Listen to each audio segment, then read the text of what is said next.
And normally we interpret these physical changes as anxiety or signs that we aren't coping very well with the pressure. But what if you viewed them instead as signs that your body was energized, was preparing you to meet this challenge? Now, that is exactly what participants were told in a study conducted at Harvard University. Before they went through the social stress test, they were taught to rethink their stress response as helpful. That pounding heart is preparing you for action. If you're breathing faster, it's no problem. It's getting more oxygen to your brain.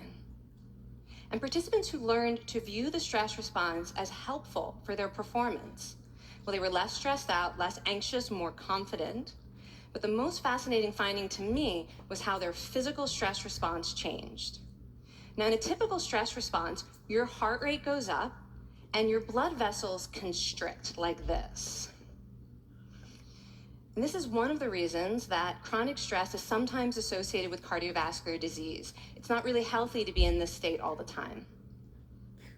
But in the study, when participants viewed their stress response as helpful, their blood vessels stayed relaxed like this.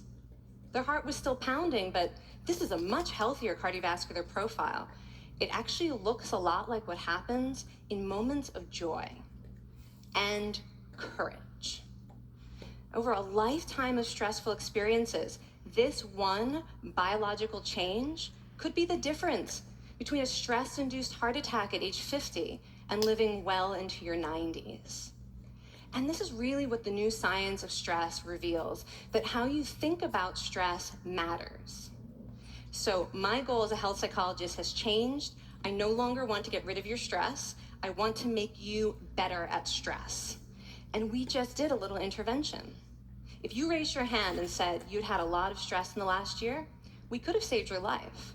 Because hopefully the next time your heart is pounding from stress, you're going to remember this talk and you're going to think to yourself, this is my body helping me rise to this challenge. And when you view stress in that way, your body believes you and your stress response becomes healthier.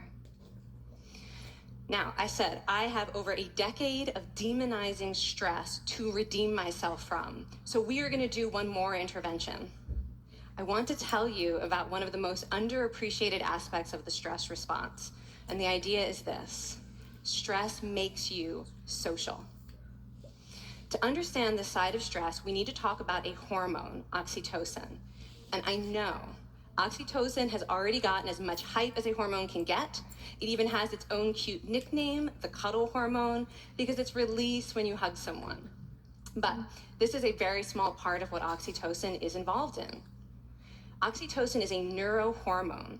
It fine-tunes your brain's social instincts.